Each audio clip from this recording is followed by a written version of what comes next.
Welcome to Rates and Barrels. It's Thursday, February 29th. Happy Leap Day. If you are going to use the extra day for good, our thoughts are with you. Hopefully you can find something amazing to do on this bonus day on the 2024 calendar. We are going to focus on team previews in the AL East. In particular, we get the Blue Jays, the Rays, and the Orioles on top for today. We got lots to cover, and I'm excited about this. And we have a relevant news-related thing that I just saw as we were prepping for the show.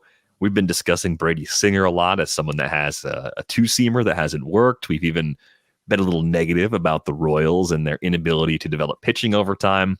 I saw this story from Ann Rogers, who covers the Royals for MLB.com. Brady Singer added 2 new pitches for his first spring outing. He's got a four-seamer, he's got a sweeper, and to put the gravy on top of this one, the Royals approached him with a presentation in the middle of last season about this. So proactive adjustments being made. And I think it is worth noting with the change in GM, JJ Piccolo taking over, there are other changes in the organization when that happens, even if it's an internal promotion. So perhaps the Royals are turning a corner and making some adjustments and looking at pitching in a way that will bear some more fruit as they try and make some adjustments for guys like Singer and others who've been inconsistent or struggled overall in their organization. Yeah, I think it's good news that they're willing to change something other than, keep working on that changeup, kid. It's interesting also that it's the four-seam and sweeper because the four-seam is something that would be better for him against lefties. And I'm hoping this comes with a package that's like, you didn't have to abandon the sinker, just throw the sinker inside instead of outside against righties and make it, a different kind of weapon. And then the sweeper is going to get more righties out. I think he has the arm slot for the sweeper, so that's good. I don't know if he, the one thing about jumping on a sweeper, maybe midseason would have been aggressive because it's hard to command. It's a big shape. So just sort of starting to throw it in August, I guess it might be all right if you're not concerned with winning the division or anything. But it's something that's way easier in the offseason. So if he pushed back and is now doing it, I think he probably was like, hey, okay, but do we have to do it now in August? Can we do it in the offseason when I have more time to practice these things? Yeah, I think the stark contrast between his 2022 and 2023 results probably spurred the willingness to make that change in the offseason as well. So to revamp the arsenal, at the very least, I think what it does is it makes me want to watch Singer throughout the spring and see if he's worth a late flyer or an early season pickup, right? He's got results before with a lesser arsenal. So as opposed to someone that I would ignore completely, he's at least someone I'm keeping an eye on now. Isn't it also kind of interesting that, I kind of always thought that, this was coming for Singer, like the 2023 was coming for Singer. And so in 2022, I think in AL Labor, I was like trying to trade for Singer just because I needed another arm. And they were driving a hard bargain. And I was just like, okay, I don't care. Move on to the next guy. And I just kind of assumed that it would go badly for him. But if you look at the monthly splits for Singer in 2022, like he had a bad June, but he finished with ERAs under 3 in July, August, and September.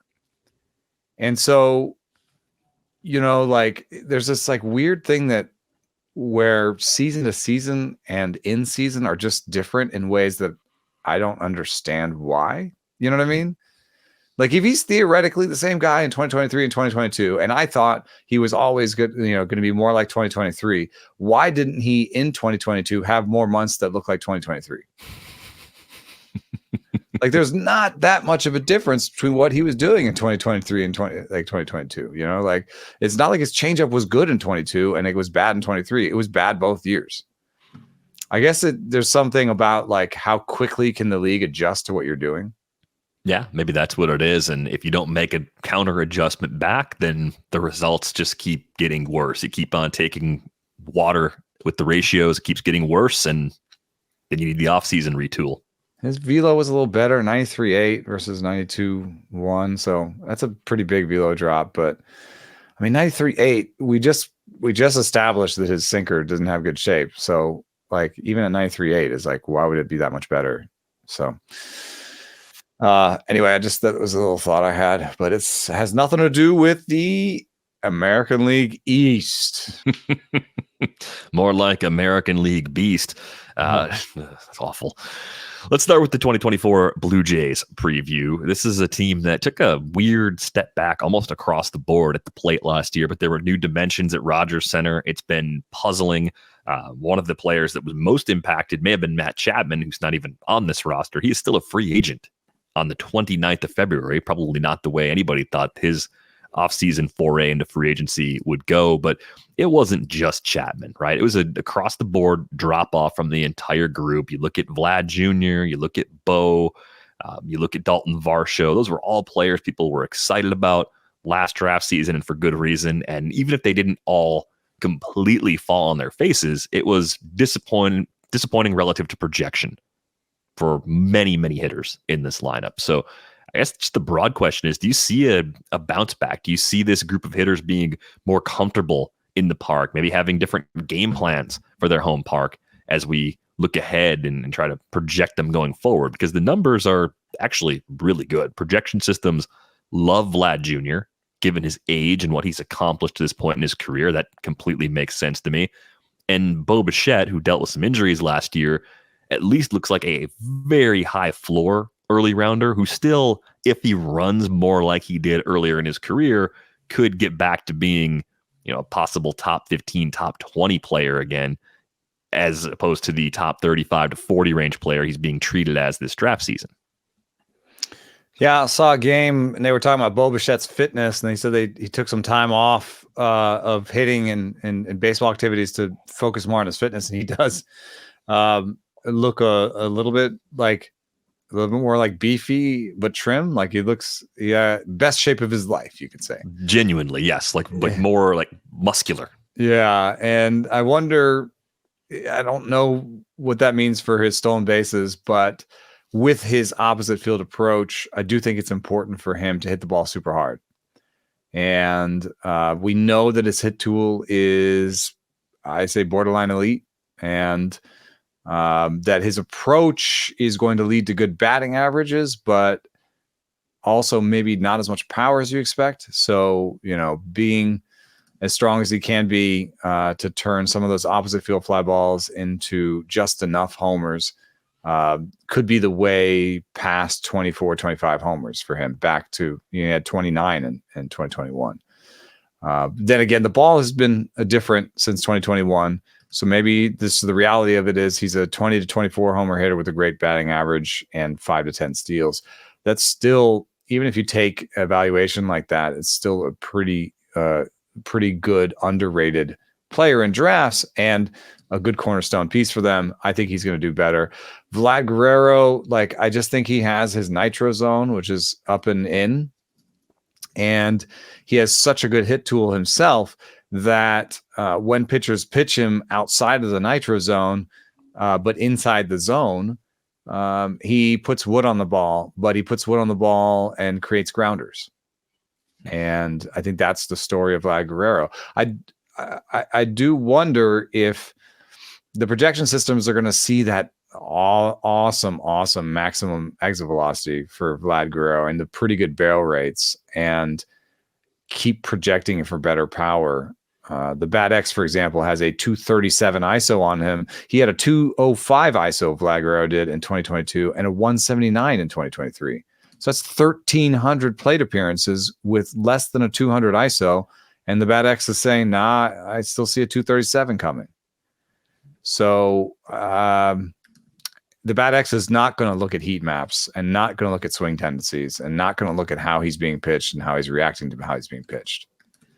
And so I just wonder, are we waiting for an adjustment that's not going to happen? Because a kid like him is saying, what are you talking about? I've been 25% better than league average over the last 2 years. Why do I have to change anything? Yeah, all fair points. I feel like you're starting to make a projections are a liar sometimes case for Vlad Jr. Just a slight one. It doesn't mean he's bad. It just means... you can see the market. He's fallen vis-a-vis his projections in almost every draft I've seen. He's been the best value at the top of my queue for multiple rounds in most of my drafts.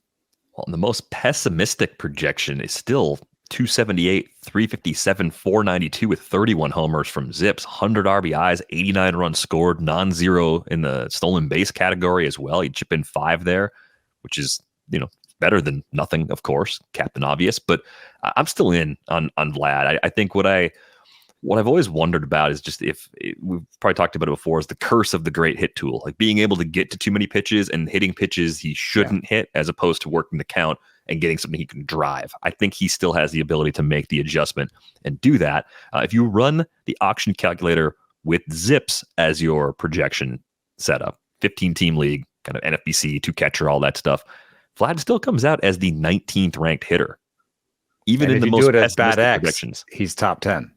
Right. So I'm in at the discounted price because of the age, because of the supporting cast, and because I do have a broader belief that you're going to get a few bounce third backs. round or something, right? Or it's pick 30, kind of at the 2-3 turn. Sometimes he falls a little bit, like you said. I've seen it. Like if you got him in the third round, just I think laugh all the way home.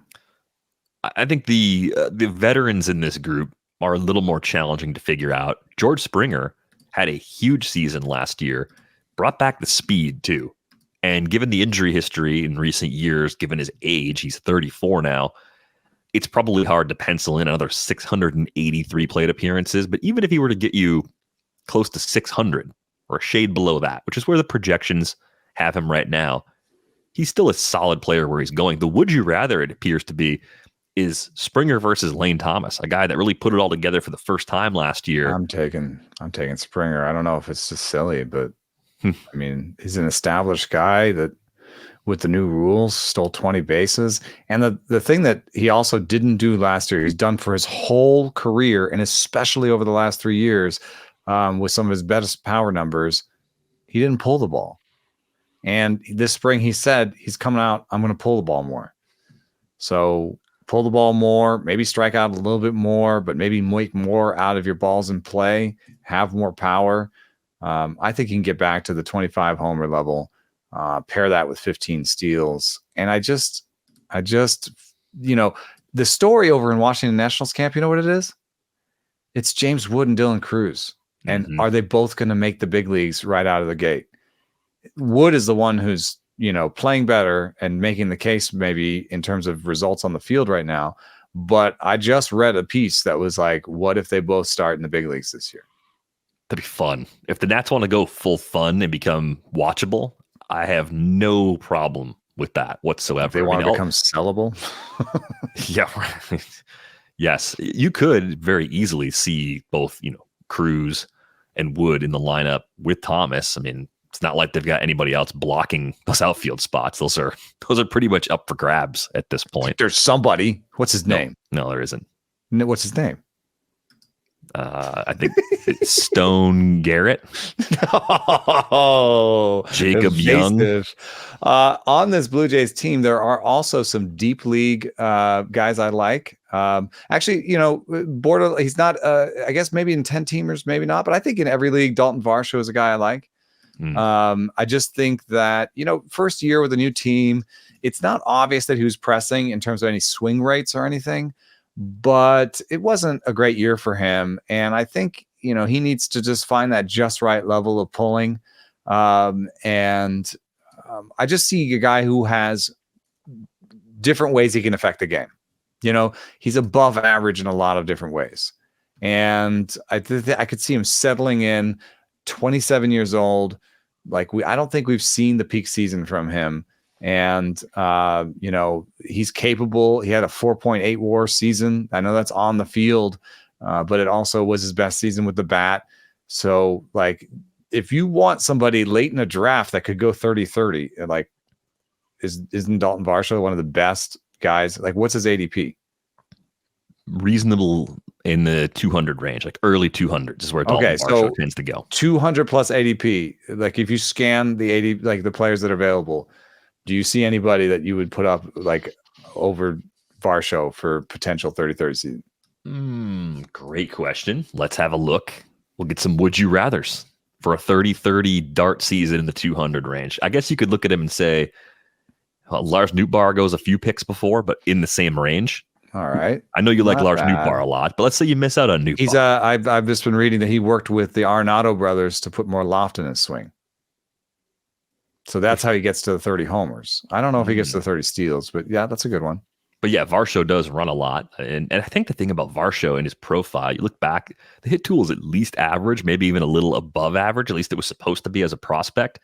I wonder if he got just too pull happy. Like for 2 years, right? You find this extra power and you think, oh, I'm just going to keep hitting for power.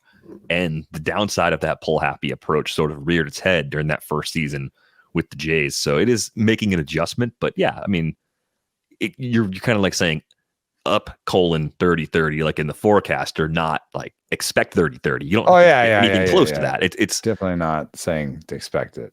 I would look at that batting average category. It's weird to say this about a guy who's a career 229 hitter.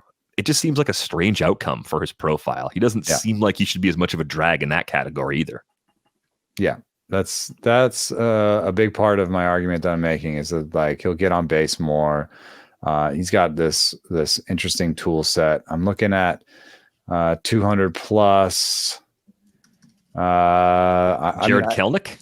Oh, I mean, that's just a Tyler O'Neill. We're just saying names. Right. No, I mean, these guys that have the power and speed need the path to playing time. Varshow's way closer than those guys. Jack Sawinski. I knew you were going to bring him up again. Where else can we have a Blue Jays preview and Jack Sawinski comes in from the top rope? Right. You're right. Let's move on. But we seem to agree a little bit on Varsho. Deep leaguers that I like are Turner and Schneider. Turner is just one of Justin Turner at 39 years old is just one of these guys that just keeps on ticking. You kind of expect him to play less, but he has managed on average like 575 plate appearances over the last 3 years. He still hits like 270 to 280 with 20 homers every year. He's even capable of helping a 15-teamer late. So, I don't know that Justin Turner needs to cede a lot of time, especially since what if they try to sneak him out there at third? That's a weird situation. That whole their third base situation is not good. And with Kiner Falefa, being kind of a utility guy and Santiago Espinal also being a utility guy, like what if the secret plan is more games at Turner at third? I'd be watching where Turner plays in spring training. And then the other one is Davis Schneider. I think he's, in the catbird seat for second base.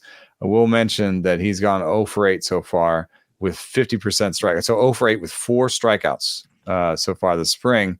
And if you look at how he's being pitched, he's a pull guy, wants to pull every fly ball. Early in the season, they were throwing him four-seam fastballs middle up. Late in the season in September, when his OPS fell like 300 points, they were throwing their four-seam fastballs up and away.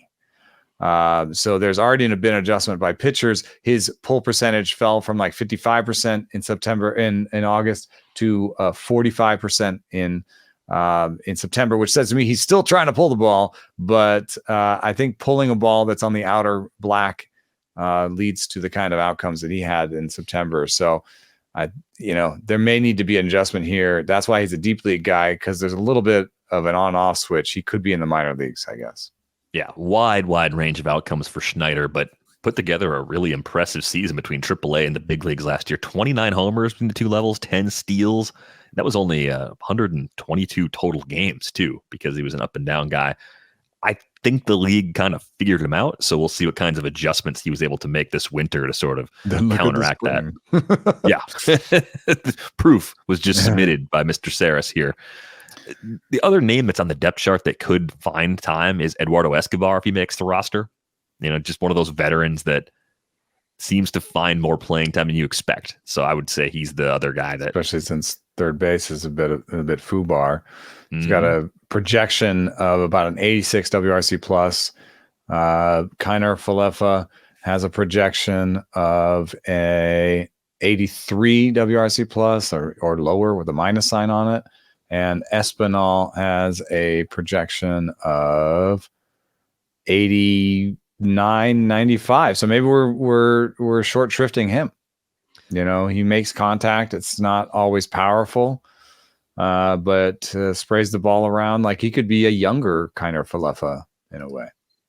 I keep wondering if Orelvis Martinez ends up getting a lot more run for the Jays than expected. Someone that could play maybe second or third, depending on where they decide the bigger need is. Just made some pretty big adjustments last year at AAA.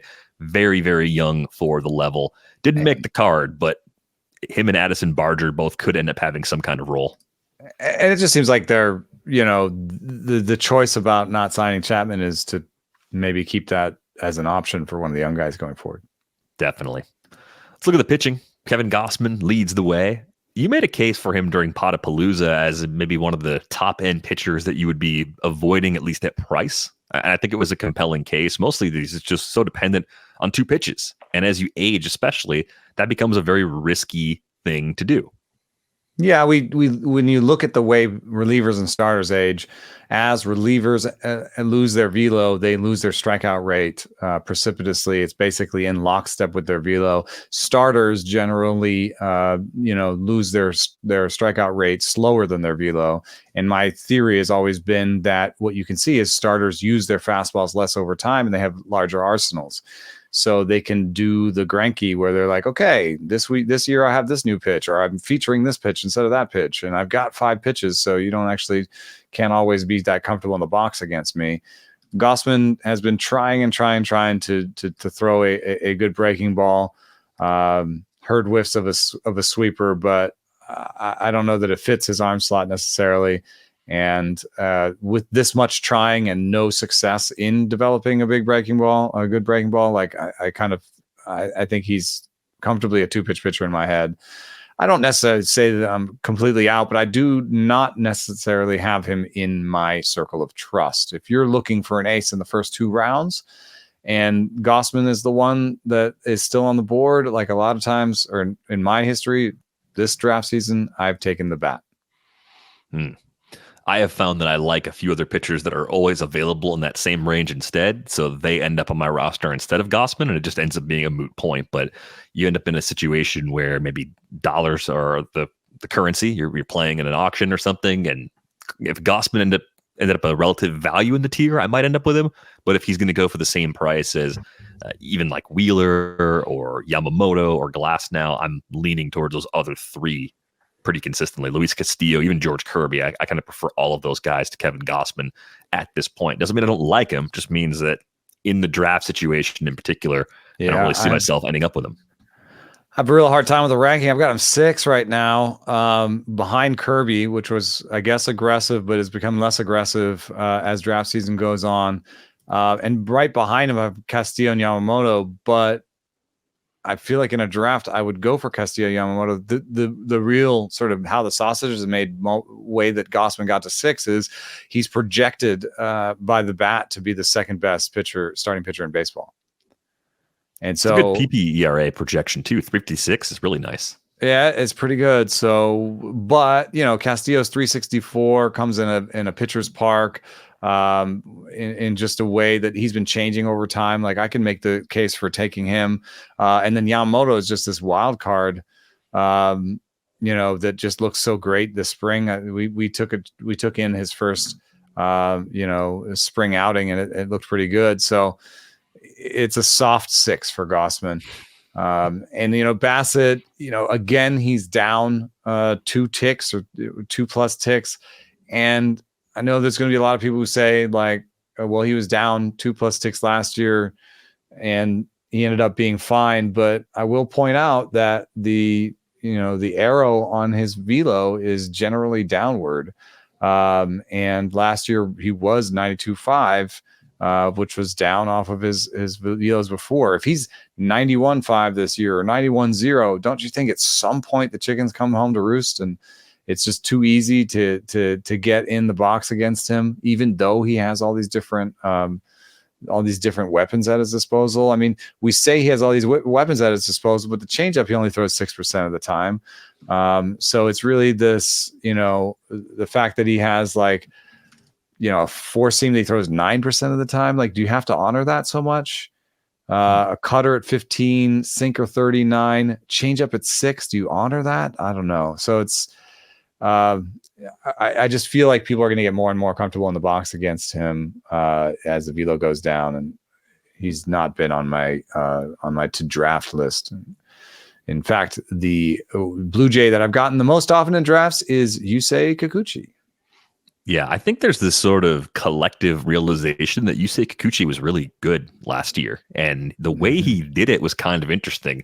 He basically brought back the pitch mix from his first season in the big leagues, except he throws harder now. And I'm pretty confident the curveball is an entirely different pitch than it was when he got here. But he kind of took this long and meandering road.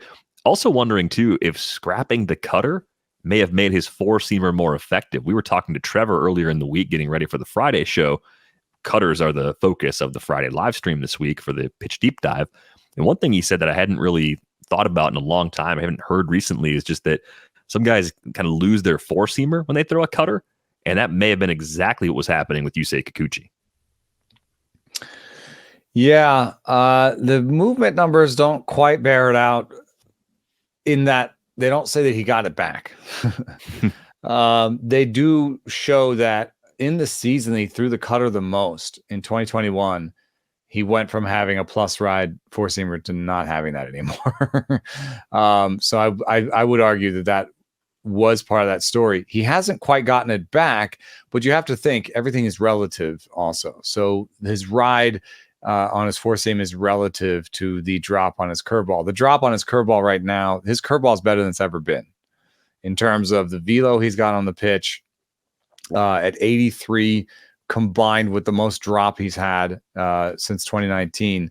This is also a curveball that he seems to be able to command by throwing it hard. He's found a good place for himself there. So he's a 3-pitch pitcher most of the time. There's this chance of this nascent changeup that performed all right, in the past, that maybe he could come back. But I think he should just focus fastball, slider, curve.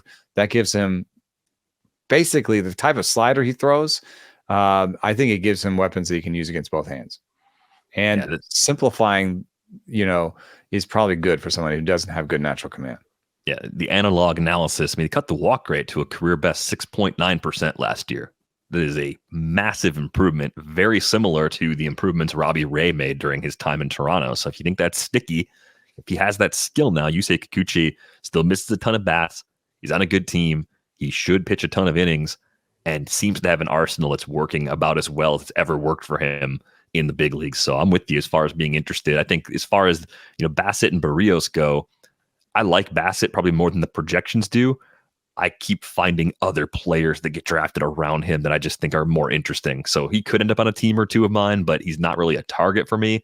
Barrios would be, I think, a use case to consider if he fell a couple of rounds off his ADP and if you had your fun already as far as taking on some risk. Because I think the best thing about Barrios is likely innings. It's a lot of innings. Good team, good bullpen, good lineup, presumably scoring runs for him. We got a new contender for upscale oatmeal. Might be avocado toast. I kind of like that. Is that what Barrios is now? Yeah, he's somewhere between oatmeal and avocado toast. I think Bassett is a little bit more oatmeal, but he goes among the filet mignons almost. I mean, Bassett, the would you rathers are Justin Verlander, Chris Sale, Hunter Green, Michael King, Bailey Ober. I'm taking every single one of those guys over him. I might not take Bailey Ober over him, but that's like a closer. What do you need? What are you doing? The first three, Verlander, Sale, and Green, like that's a snap call for those three guys every time. I mean, let's go beyond Ober, Rodon, and here's one: Merrill Kelly goes 12 spots below Chris Bassett, and I think he is very similar to Chris Bassett, and he's in a way better division situation. Yes, I know the Dodgers are in that division, but Bassett has to fit more people on his dance card, if you know what I'm saying. And in a better park for pitchers, and has a better out pitch, I think, in the changeup and the curve. And neither of them has great fastballs. So I'm taking Merrill Kelly 12 spots after him. I'm taking him over Bassett. I like that Bassett two-seamer. We spent a lot of time watching it recently, so maybe it's recency bias that's getting me, but I like the way he's using that pitch. It's fun, getting all that horizontal movement across the top of the zone, getting some funny swings and misses along the way. I think Romano is dropping too far. Yeah, like Romano seems really safe as far as having job security. It's kind of as long as he's I don't know healthy, why he's the guy. he seems to be going too late. That's a good projection there, 3.28. Like that's a backup. That's like a not bad situation if you waited on your first closer. 100% agree. I actually like the depth in this Jays pen quite a bit. Eric Swanson, Nate Pearson, both among the relievers on the board up there. But then you also get guys like Tim Meza. It's just nice collection of talent, I think, overall. So really, really solid group. The question here with the Jays, same question we ask for every team. The PECOTA win projection from Baseball Prospectus, 88.5 wins, second place in the AL East. Too hot, too cold, or just right? I must say just right, too cold. I mean, no, just right, too hot. Like just right, leaning too hot. Yeah. The reason is it's a tough division, and then I think that they've had fairly good health luck on their pitchers, and I just wonder what if the health luck is not good this year. Manoah got blasted in his first start, and a lot of it was on the slider, so I don't think the slider's back. We're a little bit at mercy of StatCast in getting these movement numbers on some guys and not on other guys. I would like to see the movement numbers on Manoah, but they've never been the same since sticky stuff enforcement. And I just don't think I'm not bullish on him coming back. Tiedemann had like 60 innings last year. I haven't seen Yariel Rodriguez pitch yet. And though I like Bowden Francis and Mitch White is hitting 98, I don't know. I don't know that Mitch White, that's a little bit more like relief outings, 98. And if Bowden Francis and Tiedemann's hurt again, like I could just see that falling apart a little bit. And I think you're right that the relief corps looks good, but I don't think it looks as good. I don't think it's like a top 5 bullpen, and so they need the lineup to hit. And, I don't know what happened last year. Like I've looked at it for a lot of different ways. I don't know what happened last year. It's not all the parks, maybe somewhat the park. I don't know. Yeah, I'm just a little bit nervous. I think the Ricky Tiedemann injury history makes the innings projection very difficult for him. He's got to be a part of their plan, but how they manage him over the course of the season is a great unknown, right? Yeah. So yeah, I'm out of Manoah until we see some really encouraging stuff from him over a reasonably long stretch of time, which is probably going to be too late to get him. I don't think he has it. I think he's broken at this point. No, I'm nice with you though on the projection. Yeah, he looks better physically, but it's still just like the stuff has to be there before you can really take a shot. It's more than like a very, very late dart in deep leagues. I think it's a little bit too hot as well. Just a reflection of the quality of the division, similar to how I felt about the Yankees. I think this division is going to be very, very tight throughout the entire season. Let's get to the Tampa Bay Rays. Some news as we begin with the Rays. Josh Lowe is actually down with hip inflammation for the next 6 days. Weird timetable. Usually it's like a full week, odd numbers of days. I don't really know why injuries are reported that way, but 3 to 5 days is more common than 6 when you see reports. I think it's an interesting group to look at because every time we look at the Rays hitters, we end up playing build a bench. We just did it like a week ago. So we're not going to build a bench today because we tried. And I think we failed for the most part. It's really difficult. Randy Arozarena, another guy that looks like he's in better shape. He wasn't in bad shape to begin with, but he's got like Yandy Diaz arms now. What is the watermelon arms? I don't think that's a problem. I mean, I think that's generally a good thing to have more muscle. Randy Arozarena too. There was a big discussion of Ron Gant back in the day when I was in Atlanta. Oh yeah, did his muscles get too big and he couldn't swing right? I remember that from the NFL. There was a guy named David Boston, played wide receiver 15, 20 years ago, and he just got so jacked that he couldn't stay healthy. Like eventually everything's just like, I don't know, too tight or something. But Arozarena has come up a lot on this show as someone whose approach earlier in his career was pretty aggressive. It's actually, and these are projections we're looking at, right? These are the Bat X projections we're looking at. 26 homers, 31 stolen bases. That's sexy. That's really good with an average that won't hurt you and what looks like everyday playing time. Crap. I was looking at him in the third versus Ellie, and I just thought it was a little bit early, and Now I'm looking at this being like, well, that would have been a lot safer than Ellie. Yeah, well, you've really planted the flag and decided that Ellie belongs on most of your We're teams. having a little Randy Rosarena regret. In fact, actually, I think Randy went right before me. I think that's actually what happened. I was looking at taking him, and then Randy went, and I said, "All right, YOLO time." 3 consecutive seasons with 600 plus plate appearances. So you kind of ticked the box for an A health grade. 2 years now where he's kept the K rate down. He actually walked more than ever last year, and he had a barrel rate at 12.3%, which was the highest of any of those full seasons. So he's hitting the ball harder. He's striking out less than when he arrived. He's walking more. Other than maybe not being a super efficient base stealer, right? You'd like to see a little more efficiency. Maybe there's not like another bump in the green lights, but the projections think he will run more, which is just kind of wild to me.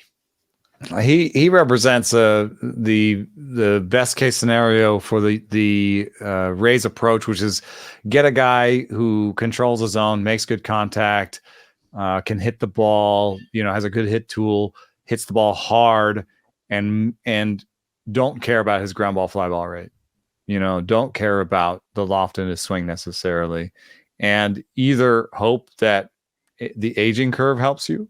Like you generally hit fewer ground balls as you age, or that you can coach him up. Maybe there's an idea that they can coach up loft or coach it up with, hey, you have a flat swing, you hit too many low balls for grounders, do the Isaac Paredes approach and just, hit everything up, out, whatever it is, this is the best outcome for what they've done in the past, and which they've done repeatedly with Yandy, with Paredes, with Randy, with I don't know who else comes to mind when I say this, because I looked at they lead the league in like hitting the ball and like hard hit rate, but don't lead the league in barrel rate. Yeah, so this is something they do a fair amount. I think that to some extent, Caminero and Aranda are guys that follow that same approach. Just hit the ball hard. Maybe I'm oversimplifying, but doesn't it seem like they care enough about the approach and the hit tool to not end up with the big barrelers that strike out a ton? Like that just doesn't seem like the profile they go for. Right. They are not the Twins. Yeah. They see a guy that hits the ball hard. And Yandy, I think, was a really good example of it. It took him a long time to really unlock the homers, where it was like, hey, we know he's going to get on base a lot. We know he's going to scald the ball when he hits it. If he ever does lift it with that approach, great. We'll unlock something. If he doesn't, he's still good. It's a high floor, right? Yeah, it's high floor. Like, he has a 32 WRC plus for his career, and that's, yes, he had a 64 WRC plus last year. I think it's interesting. He falls versus his projected quality in drafts a lot. And I think it's maybe because people saw the fact that he launched the ball, he had a good fly ball rate in April and then no longer did after that. And so they just don't believe in the 22 homers. And it is interesting to think like, okay, we have this pop-up guy that like, hit 22 homers last year, never hit more than 14 before that, although it was 14 and 347 plate appearances. So, that was a pretty good year too. And end of the year, the 52% ground ball rate, we don't believe the 17 to 20 homer projections that are out there. That's what the market is saying. Why? Yeah, I really why can't get figure out why. On that? What if he hits 14 and hits 300? Seems like very likely to do that again. And then that seems like that'll be still worth where he's going in draft. So I hesitate to be like, you need to get him. This is not a guy where like he's on sleeper list. Like you don't need to get him. But he's one of those guys that like, if he's just falling, and you're like, oh, I don't have a first baseman, and Naylor's gone, and and it's like him. Like, what's the would you rather by ADP? It's not necessarily lined up, but this will happen in a lot of drafts. Would you rather him or Nate Lowe? If they actually are going to go close together, I'll take Yandy. Yeah. He's better. It's not you that could hard. You could circle those names as I'm going to take a late first base approach. Yeah, and I'm seeing something similar happening with Luis Arias right now in my TGFBI league, where it's like I wasn't planning on drafting him, but if he's going to fall to pick 195, 196 at that turn, okay, I'll take this big lift and average and there's certain use fallers. it for my benefit. I got Jonathan India as my third second baseman in a draft and hold in like the 30th round or something. And I'm just like, there's certain fallers where it's like if they fall more than like 75 against ADP and your auction calculator says they have non-zero value, like they're above zero, then like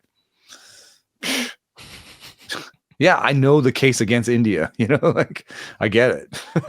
If the consensus has a case against Jonathan India, I tend to want to just believe in Jonathan India when he falls. That's just... Yeah, right. That's what I'm saying. There's some point where I'm like, sure, okay, but there's also the fact that he was a pretty good player. Yeah. Yes, it does a little bit of everything.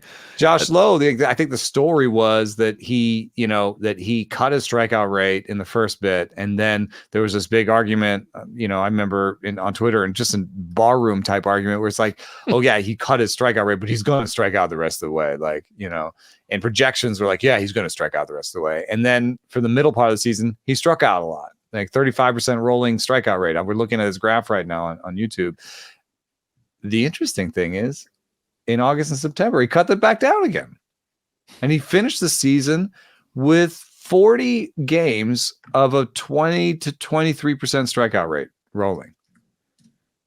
That's it for me, man. I'm in. And I know you started this with the health injury, the health news on Lowe. And I guess I should care about that, but it's 6 days. He's a 26-year-old. It's inflammation. I'm not worried. I'm still in on him. And, to give me basically 4 months out of 6 with a 23% strikeout rate, and then all the projections say he's going to go up to 28%, I think they might be wrong. I thought it was interesting, and I think it came up on the outfield preview. They weren't sitting him every time they faced a lefty late in the year either. So I wonder if the plate appearance projections for Josh Lowe might be a tick on the light side, assuming that this hip situation ends up being a minor spring thing. I mean, we always say this, like they have, like, no matter what you do with your mix and match, like you have to pick like 3 guys at least that you're going to play every day. Yep.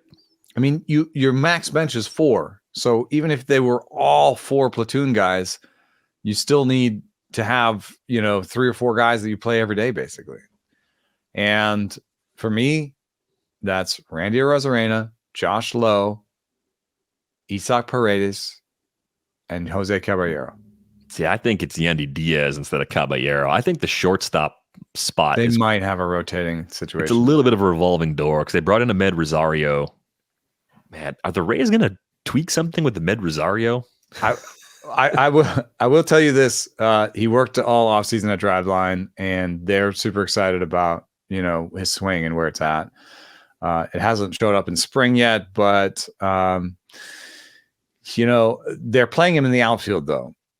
And he was one of the worst defenders in baseball. So I think he matters to this team, but I don't know that he matters at short. And I will just say that, like, part of my Ellie argument and part of how I see shortstop is I think teams, for the most part, want to stick a shortstop in there, make him the captain of the infield defense, and play him there every day. And I think this idea that I have holds up even with old guys. Like, I think one of the reasons why Brandon Crawford is not on the Giants is because he's been that guy for so long that they just wanted to emphasize that they want Marco Luciano to be that guy. And they're not going to have Brandon Crawford around to have everybody on the radio being like, why is Brandon Crawford not playing? Marco Luciano threw another ball into the seats. You know what I mean? KNBR is tough, man. You really gotta avoid upsetting the KNBR listeners if you are. Well, I mean, it is interesting that Brandon Crawford signs to go somewhere else to be a backup when the Giants decide to sign Nick Ahmed to be a backup. You know what I mean? Like, why do that unless you're trying to emphasize that, like, the next shortstop is the shortstop? I don't know. I also don't think they're that worried about the KNBR listeners. It was a little weird to see Brandon Crawford go to St. Louis. That's not necessarily how I mean it, but like they're just like sort of fan influence. There's going to be some fan influence, and it also just in terms of optics. Like, also, what are you saying to Marco Luciano? You know what I mean? Yeah, maybe it's different when you bring in someone new as opposed to the guy that had the job for a decade. Yeah. So I don't know. I don't know how that applies to the Rays necessarily, but I think they would rather pick a shortstop. I think they would rather pick a shortstop. And Caballero has played shortstop every time he's out there. He's not playing other positions. He's playing shortstop. I wonder too, with Junior Caminero, we love the bat. I just don't think they want him to play shortstop in the big leagues. I don't think they want to force that. I think he's the third baseman eventually, and once he's ready, they move Isaac Paredes around. That's why they already are like leaking sort of, stuff about him not necessarily starting in the big leagues, I think. Do you have, of the non-prospect Rays, I guess recent prospects that aren't like Caminero, who's a current prospect, out of like Curtis Mead, Jonathan Aranda, or even some of the depth guys they brought in between Johnny DeLuca, who came back in the Glasnow trade, Richie Palacios. Do you have a depth guy that you like the most that you actually take a chance on because you think that player is going to pop and actually be more valuable to the Rays or have a larger share of playing time than the others? Mead is someone that I've had my eye on just because he strikes out less than Aranda and he has more of a glove than Aranda. Aranda has like a pretty legendarily bad glove. And I just think that with Rosario playing the outfield and also having what by the metrics say is a bad glove, the good defenders on the infield are Taylor Walls and Jose Caballero, and that might be it. So the next person who makes the team, they may want them to have a decent glove. But I'm not saying the Mead has a great glove, but it's better than Aranda's. And so I see a little bit of a possible battle there for that last roster spot between Mead and Aranda. Yeah, it's worth watching to see who emerges with that spot because Aranda really has nothing left to prove at AAA, as we've talked about a few times on this show. The Rays pitching is ridiculous. I was telling the folks in our Discord that switching this card from the White Sox, where we ended the last episode, to the Rays when I made it was absolutely jarring because you see just pretty consistent sub-4 PPERA projections, a few exceptions. One, really, Zach Littell actually making the card, Zach Littell rather.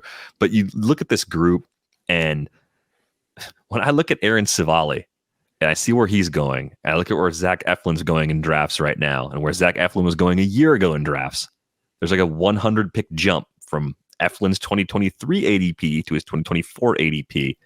Yeah, I'd rather James get Anderson, the next Eflin, I think. Yeah, like, wouldn't you rather have the next Eflin? Our buddy James Anderson just put out a great little video, and like they have the blueprint. Like, what? Why would you not want to take the chance on Aaron Civale where he's going, given the Rays track record? 100%. And you can even like take a shot of the next Tyler Glasnow, and that's Taj Bradley and Shane Baz, and you got two shots there. So, I think Civale, Pepio is the one that doesn't quite fit. There's no like last Ray that looks like Pepio. He's got the command problems of Glasnow, but not the arsenal. It's a bit of a change up, situation there. But one thing they're doing with Pepio that the Dodgers didn't do is, having Pepio throw higher in the zone. And I don't know what kind of ramifications that will have for Pepio's command, but it should lead to more strikeouts. So I am all over Pepio, Civale, Bradley, and Baz. Baz, the obvious question is how many innings, and it doesn't look good right now because they're talking about slow playing him and all this and all that, but I still think he gets to 100 innings. So if 100 innings of ace work is good for you, and, Rodon's off the board, and, who are the other, Michael King's off the board, all those guys that like do the similar thing, and you have a place where you can put Baz, IL, deep bench, whatever it is, I'm still in on Baz. So, Pepio, Civale, Bradley, Baz, I want all of those. Eflin, I'm not saying I don't like him, but it's not a great stuff, situation. He's had some knee issues in the past. I think you're just not necessarily buying ceiling. You're close to buying ceiling on the price that you got right now. I just think the amazing thing with Eflin, he's got one of those projections from the bat that really jumps off the page. He is 6th among pitchers in the auction calculator when you run that for a 15-team league. So you're still getting a bargain if you buy that projection and you're getting him where he's going kind of in the pick 80 to 100 range of most drafts. Because I don't think people want to push him any higher than that. I think there's concerns the K rate won't jump another level, and the knee has been a long-term problem. So you wonder, how will he hold up physically? I have him 18th right now, and his strikeout rate leaps off the page. Behind him is Blake Snell with 28.6%, Yuri Perez with 26.8%. I might want to move those ahead of Eflin because Eflin has a 23.7% strikeout rate projected by his Stuff Plus. Ahead of him, Freddie Peralta 28, Grayson Rodriguez 26.6, even Grayson Rodriguez, Bobby Miller, who I think will strike more people out and has way more stuff than Eflin, has a higher projected strikeout rate. So, strikeouts are a category. It's one of the worst stuff plus numbers of the top, and he doesn't have the story of like Scooble coming into camp and throwing 100 with extra ride and all this stuff. So, definitely the softest stuff plus number in the top 20 for me. Going back to Taj Bradley for a moment, what would you need to see this spring to feel like he's turning the corner sooner rather than later? You already said you're in because I think the price is low and the talent is impressive. Yeah, 28% strikeout rate, top 25 strikeout minus walk rate for Bradley last year, even when he was being bad. And I just think he needs to do something about that cutter. And the nice news is that we hear is he spent the offseason working on the cutter. What you see here right now is how he used the cutter to righties. And what he did is he used it middle up and low and away. And middle up looks like it works. Right-handers miss that pitch. I think he's probably pairing it with his four seam. And if they see the four seam, which has great ride, they're trying to get on top of it. And then he throws the cutter instead of the four seam in the same place, and they miss it. So that has been working. You look on the right is the contact rate against those pitches. He throws it middle up. It's like 60 to 70% contact rates. That's good. That's blue. But when he throws the cutter down, it just moves less than a slider, and right-handed hitters have no problem with that. So I think he should use the cutter mostly against lefties and use the curve more against righties. And either that develop a true slider, or just use his cutter differently, or tweak the cutter. The new news is he's working on tweaking the cutter. The really great news is he has an amazing fastball. It's a really, really good fastball. And I just think he's going to find a way to develop pitches that work with that fastball over time. Yeah, tons to still like about Taj Bradley, even though the debut last season was a bumpy one.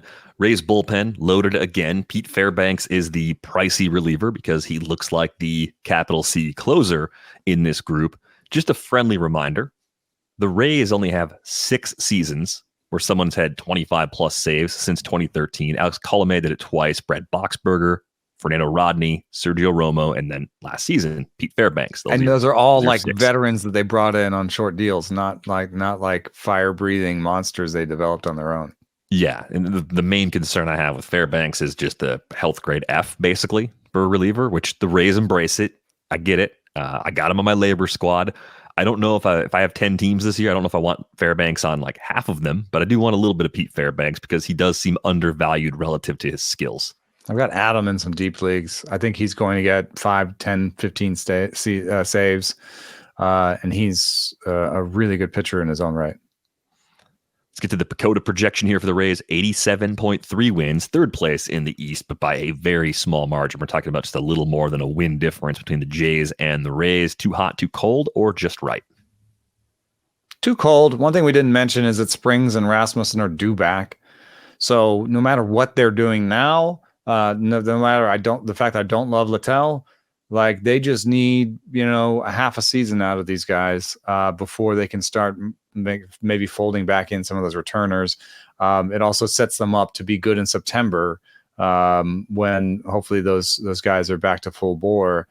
I think Josh Lowe's got another step forward, and then you've got just this mix and match Caminero, Meade, Aranda situation where one of those guys could just catch fire. I think, there's help on the way. So whatever you think of the team as it is now, there's a bunch bubbling up to the top right now. and Richie Palacios, one of my very favorite late round darts right now. I love that he's taking those grounders in the infield. Could end up being We've done an hour and we base still have outfielder. one more team. Yeah, that's the way it goes. I'm with you, by the way, on that. I a little too cold. I'm not too cold. I'm just right. I think this is where the top of the division gets squeezed together. 88, 89 wins, bunch of teams. Yep. 90. Yeah, I think this is just where I see this whole cluster ending up together. Let's get to the team projected to finish fourth, which I think is something Orioles fans are taking personally right now. Really, really good Orioles team. One that I think has become a ton of fun to watch. And you've got the young talent that's already debuted and played well. You've got the number one prospect in baseball, Jackson Holliday, probably coming up for, if not the entire season, most of this season. You've got some of the holdovers who were there when things were lean. You've got some secondary guys that either have been up briefly or will be up to support this next wave of talent. There's so many different ways to get excited about this squad. Up top, it's Gunnar Henderson and Adley Rutschman. The spring oblique injury doesn't seem to be too bad for Gunnar Henderson. I haven't really dropped him all that much, It's just more of a, let's see if it gets worse later in the month. And if that's the case, maybe I'd back away. I don't have him anywhere yet. But the thing that I thought was interesting about Henderson, looking at his season a year ago, there's more batting average potential than what we saw. 261 from the Bat X actually feels light. There's a nice power speed combo. There's multi-position eligibility. It's kind of like an opposite of Ellie sort of, hey, like, do you want the young player who's also exciting that doesn't get quite the same polarizing, he's either amazing or he's going to be terrible sort of treatment? Because that's Gunnar Henderson, where there's That's ton to like about both these guys. Who I was looking at, if I didn't take him, and I think Gunnar went next. Yeah. The case for Gunnar's batting average is the fact that he really improved his strikeout rate over the course of the season. When I think everybody remembers that first month of the season when he was sporting near 40% strikeout rates. It was a rocky road up and down, but if you look at the last 40 games rolling, it ended up being probably eyeballing 22, 23%. And so if he can, start at a 25, 26, 27% strikeout rate in April and whittle it down like he did last year, maybe he'll end up beating all the projections in strikeout rate. If he does, he'll make me look silly for that decision. And he's absolutely a great young player. I do wonder where the steals are going. Is it just going to be a guy who steals a handful, stole 5 in the first half, 5 in the second half. So there's no split there that tells us that he got his feet under him and started stealing more. So maybe he's just always going to be like a 10 stolen base guy and not really add that much more there. He's the type of hitter that you don't want to get hurt running around the base paths. So, and it's not necessarily their game. Whereas I think the Reds are really emphasizing speed this year. You got Justin Hurtubise out there. Like the Reds have got maybe the fastest team in baseball. And I think that they're really going to put the pedal to the metal for steals. I'm not sure that the Orioles are building that kind of a team, but what a great young player. 86th percentile in sprint speed and 100th percentile in base running run value for Gunnar Henderson. So I think I would be comfortable looking at 18 to 20 steals. You don't have to get that from him for him to be good, but I think he could actually run a little bit more too. Wouldn't surprise me if he did. I love Adley Rutschman. Top the depth chart at 2 possessions for the Baltimore, so they've got a cloning machine.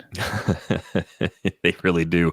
Adley Rutschman, we talked about Will Smith maybe a week or so ago. We're talking about the catchers to build around in the game right now. I think it'd actually be Adley Rutschman for me over Will Smith, as much as I love Will Smith as a hitter. Lower strikeout rate. Smith has a little bit more quality bad balls. Yeah, but I think with Adley, it's just like a more complete approach. I mean, you're talking about a switch hitter who strikes out a little bit less, who also hits the ball pretty hard, and not as hard as Will Smith does now, but I think he'll get to a little bit more power.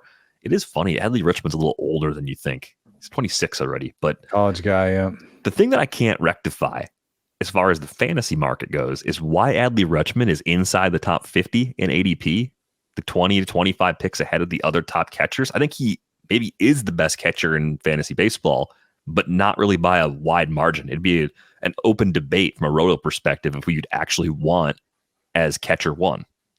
Yeah, that's why I haven't ended up with him. He's sort of like, okay, now we're taking catchers in the next, in a round or two, sort of canary in the coal mine, because especially on NFC, like you've got two catchers. So you always want to see how the room is going to deal with catchers. So I always take notice when Rutschman is picked, but I never am the guy who picks him. They're setting the ceiling on catchers. I'm going to get somebody, hopefully, that's in that top 5, but not at the top price. And I want to see how the room is going to set the price. I had a discussion with the group chat. Shout out to Colette and Mason and Spore. We were talking about Will Smith, and Colette mentions, am I at all worried that Will Smith may not DH as much now with Shohei Ohtani there? I mentioned that Ohtani has a first base outfield glove right now. I think that's a second half thing at most, because obviously he's still rehabbing the elbow. But I just, Sal Perez aside, I think that the modern way of managing your catcher is to watch his legs, and to keep him off of DH. And Rutschman is absolutely the kind of guy that you would want to DH a lot if you were going to get every single ounce of juice out of the orange. You know what I mean? But I don't think that's what they necessarily want to do. And I believe the Fangraphs depth charts would have Mountcastle, Kjerstad, Santander, O'Hearn, all sharing DH. There are smart teams that are going with a specific DH too. And I just think that the general arc for teams is to play their catcher as a catcher and give him rest on the other days. The only one that I really see, the only two exceptions I really see this year are Sal Perez, maybe just because he's the captain of that team. He's the veteran. He's a good bat. Maybe they want to play him at DH some. And I don't know what the plan is with William Contreras. They might just need his bat in the lineup. Yeah, the way that team's built, you get the sense they're still going to play William Contreras a ton, even with Gary Sanchez in the mix, and Rhys Hoskins being a high volume guy in the first base DH mix. A lot might hinge on other players, but in Baltimore, they have so much depth. One of the deepest groups of hitters that you could really assemble. I mean, on other teams, Colton Cowser would probably be a projected starter right away. Ramon Urias would be a really interesting mono-league infield backup. Even Jorge Mateo would play more on a lesser team because of his glove and his speed, right? And that's not even getting to the Kjerstads, the Kobe Mayos. Like, it's crazy how good the depth is on this team. So I would be on the side that says it's very likely they're a little more careful with Adley Rutschman's workload this year, especially coming off a playoff season. I think they can take advantage of their depth and get the best version of him on a per game basis by not going absolute max volume playing time for him. Seems like that'd be the better long-term choice anyway. In my head, I just give most catchers 500 plate appearances. They've got him with 600. I think that's fairly aggressive. He did get 687 last year, but I just don't believe that's going to happen again.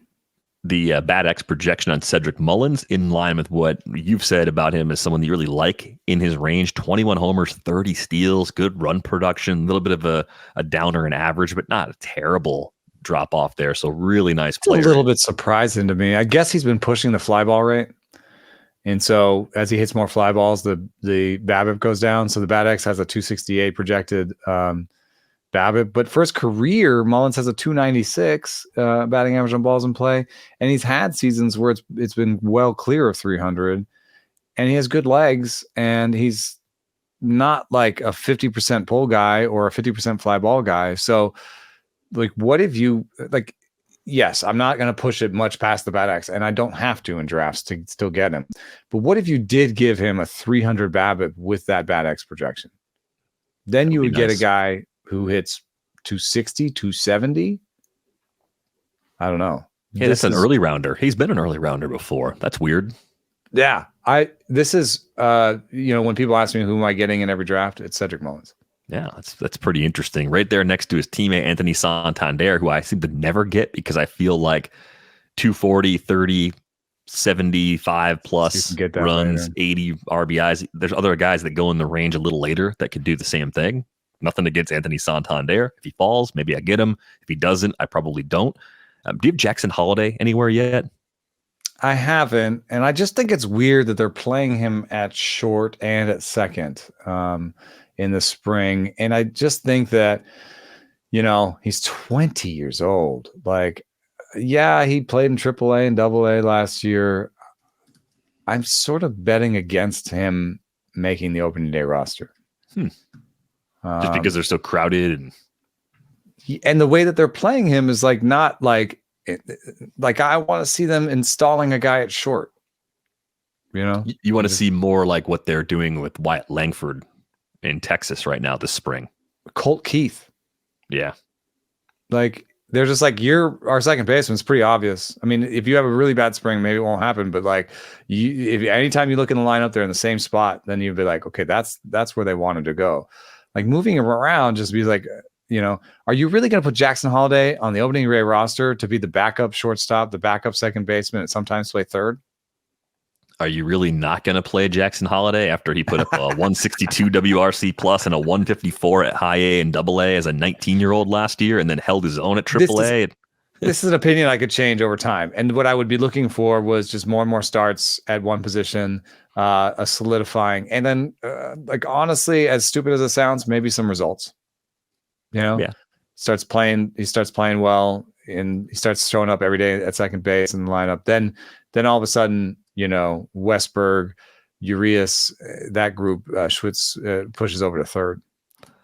In some weird way, like, unless someone gets hurt or there's a trade, it's hard to see everybody fitting, especially if Holliday has a spot. But I keep drafting Jordan Westburg because I am adamant there's just nothing left for him to prove in the minors. I think he hits the ball hard as much as we want guys to do that. I mean, 44.5% hard hit rate last year, right? Like, power, speed. We saw 36 home runs split between 2022 and 2023 at AAA. That was 158 games.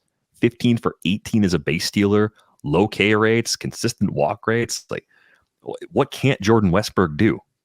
I looked for comps for him for a piece that I did on breakout young players, or I think he might be he was a deep league sleeper. And what I just did was I looked at strikeout rates between 21% and 26%. He had a 24.6%. I looked at max EVs over 111. He had 111.4. I looked at hard hit rates over 42%. He had a 44.5. It's a really interesting list of young players. These are all young players: Andrew Vaughn, Tristan Casas, Jaron Duran, Jordan Diaz, Brian De La Cruz, Leody Taveras, Matt Vierling. They don't all have the same level of power. They're not all the same types of players. He could end up in the Leody Taveras grouping, the sort of 18 homers with non-zero speed, decent batting average, not the greatest fantasy player, but a decent one. But he has a little bit of a two forks in the road. Does he chase the kind of, Casas Vaughn, more of a power hitting type, or does he try to get more contact and go the Leody Taveras way? I just think this is a good list to be on. This is a good, not every, like, Brian De La Cruz may not work out, or, Jordan Diaz may not work out, but I would say that like 3/4 of this list is going to work out. And I think he's in the right 3/4. Yeah, and you can easily fit them all in if you want to. It's just like, why are they holding back? I've said this before. Give me Westburg, Holliday, and Henderson together at second, third. Urias is just a guy who plays against lefties and backs everybody up. That actually makes this whole thing make sense if that happens. Just do it. Make it happen. We've talked about Ryan Mountcastle as a nice source of cheap power where he's going right now, so I think that's solid. Austin Hayes is sort of the forgotten guy here because I think a lot of people expect someone to lose time. Yeah, but I don't think that Colton Cowser is necessarily knocking on the door. Santander is a free agent after the end of the season. So Kjerstad and Cowser are going to make their way, onto this team when people are hurt. And if they do fall behind in the race, they will start playing those over Santander, late in the season. But you don't have to start the season with Cowser or Kjerstad in the roster. And so Hayes has actually been an oatmeal-y kind of guy that just does not go anywhere in drafts. I mean, what is his ADP? 364. Like, you can get him in any draft. I think he's a perfectly fine fifth outfielder in almost any league. Maybe in a 10-team league is not useful. But 12 and plus, like, why not get a guy who's going to hit 265 to 270 with 15 to 20 homers and 5 steals? Like, it's super boring. Take advantage of it while you can. I know you've had some problems at third base in a few of your deeper drafts, the draft and holds. Kobe Mayo has third base eligibility. Does he have a spot where he could fit into the mix? I don't know. He's playing the spring, and they're playing him all over. So there's a chance. He was a 27% better than league average at AAA, 78% better than league average at AA. Just another awesome bat coming through the system. At 22, I think they could probably just slow roll him another year. God, what a great problem to have for the Orioles right now. Yeah. I would take Mayo over Justin Henry Malloy, who we frequently talk about. If you're just looking for a late third base dart, he hits so. They have to find a place for him too. Come on, let's do this, Orioles. The pitching is pretty good as well. Of course, the injury to Kyle Bradish is the thing that really kind of puts a damper on the mood right now. We'll see how things progress for him in the next few weeks, but the big two at the top are probably as good as any 1-2 if you buy into the adjustments that Grayson Rodriguez made over the course of last season. I'm starting to think that maybe I need to prioritize getting Rodriguez on a couple of my rosters because I don't have him anywhere yet, and he's got the ceiling. The price hasn't gone completely bonkers just yet. ADP right around pick 75, kind of lives in the Bobby Miller, Yuri Perez group that we really like. So I think it's about making sure I get a little bit of everybody in that group when I want to get Rodriguez onto a roster. I got Grayson Rodriguez and Bobby Miller like right next to each other. Grayson Rodriguez is projected better by traditional systems. By PBERA, they're both 3.5 ERA guys. Grayson Rodriguez a little bit more strikeouts. I'm a little bit more solid on Grayson Rodriguez's innings than Bobby Miller's. And so in TGFBI, I paired I had Freddie Peralta. I was playing an ADP game where I was like, well, in my rankings, I have Grayson and Bobby ahead of Freddie. But by ADP, Freddie goes first. So I'll take Freddie first and then take either Grayson or Bobby when I get back. And I ended up getting Grayson. And I thought that was a good pairing with Freddie Peralta because, they're both risky. I tend to think that people overrate their ability to see the risk even in picking somebody like a Zach Wheeler or whatever, Mm-hmm. And so I'm comfortable. I think it's slightly different shapes of risk. Grayson Rodriguez, I don't think is as much of an innings risk as Freddie Peralta. And so, it's an interesting thing to think about is to have different kinds of risk on your pitching staff, a little bit more innings risk, production risk, ceiling risk, floor risk, kind of mix it up a little bit. Yeah, you don't want 4 guys that have innings risk. That's not exactly. Not the recipe that you're looking for. But Grayson Rodriguez, as we probably said before, 163 in the third innings last year between AAA and the big league. So they're going to let him go. Like they're going to let him. He's ready to go. Is there anybody out of the non-top 3 options? Dean Kramer, John Means is hurt right now too. Kramer, Wells, Cole Irvin, who's showing some kind of new stuff in his arsenal this spring. Yeah. Anybody that's interesting to you as a flyer, just given the need for innings early in the season and given that Dean Kramer, should have a job pretty clearly until he gives the Orioles a reason to take it away. Yeah, I've been doing Kramer a lot. And one of the reasons it's kind of draft and hold season. And what you have in draft and holds is you need to buy innings. And so you'll have your roster, your starting line of pitchers. And then a lot of people, once they have their first 6 starting pitchers, will start taking riskier pitchers. Like we'll start taking prospects or guys that are hyped or whatever and sort of go that route. And I find that I can get a lot of value just taking boring guys that are in a rotation.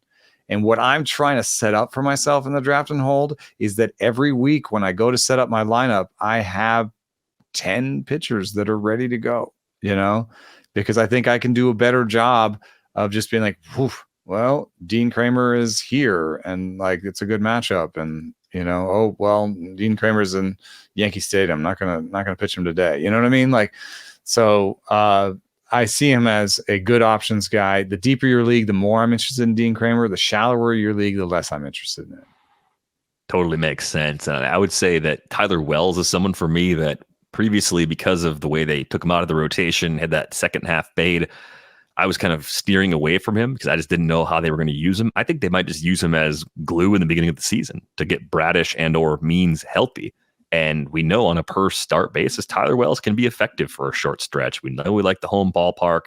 Bullpen's not bad. Run support's going to be there. Like he just looks like a good short-term solution, even if you don't trust him to keep a job and be effective all year. It seems like his body betrays him a little bit. It's been rough on him to like really put together a full season and stay healthy. But the shape of a season for him is, I think, starting the season in the rotation, ending in the bullpen. That's what makes the most sense, I think, for the Orioles. And it just means that the more you need him to be on your roster all year, I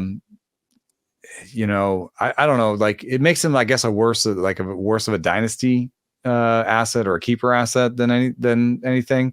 But if you think about it, like draft and hold, you'll take the innings even at the end of the season, be like, well, credible reliever, half my team is hurt. I still take the innings, right? Mm-hmm. In a free agency league, you're like, yeah, I'll take Tyler Wells for the beginning of the season and then I'll drop him when he's a reliever, So I think he's not the most exciting player, but he's pretty relevant for most leagues. Good enough to be rostered, especially with the early season injuries the Orioles appear to be dealing with in that rotation. They get the Angels their first week, It's like, hey, there might be a good matchup just for the first week. You should start thinking about those first week streamers. We're getting close enough to opening day where it's absolutely in bounds. Dakota has 86.3 wins, fourth place in the AL East for the Orioles. Again, very close to the other two teams we talked about today. Too hot, too cold, or just right. What was the number? 86.3. Too cold. I don't know. It's just not. I don't want to be, over my skis on everybody, but I don't know. Something about this team that what I like is like, I like when you have too many young, good players. That's a good thing. Yeah. I really like putting Corbin Burns on the top of this. And I just feel like one name to remember is Justin Armbruster. I think he's the next young player that gets a shot in the rotation. And then Kimbrel is, I think, probably the closer all year, but Cano is just such a good asset to have when runners are on base and stuff. So it's a good bullpen. And they've got different guys who can step into different roles. I even like Bauman in the bullpen. So I think this is a better team than projections. Yeah, I have them too cold as well. Not by a lot, but just by a little. I think this is going to be a problem team in the AL East for a very long time for all of the reasons that you mentioned. We are going to go on our way out the door. A reminder, you can get a subscription to The Athletic, $2 a month for the first year at theathletic.com/ratesandbarrels. You can join our Discord, find the link in our show description. We have some news coming soon about the Listener League. That's a format we're honing in on right now. So hopefully by Monday's episode, we'll have some kind of sign up link and process for that. So we're really excited to introduce that format to you. You can find Eno on Twitter at Enosaris. You can find me at Derek Van Riper. You can find the pod at Rates and Barrels. And of course, March 20th and 21st, Other Half Brewing, the Domino Park location, 2 live shows featuring both of us and Trevor and special guests as well. So hopefully we can see you out there and get a chance to meet up with many of you in person. That's going to do it for this episode of Rates and Barrels. We're back with you on Friday at 1 o'clock Eastern on our YouTube channel. I'll be in Arizona next week. Hit me up if you're in Arizona. I'll be at the Sabre Conference Friday night. I'll be out at a bar somewhere. You can hit me up. But thanks for listening.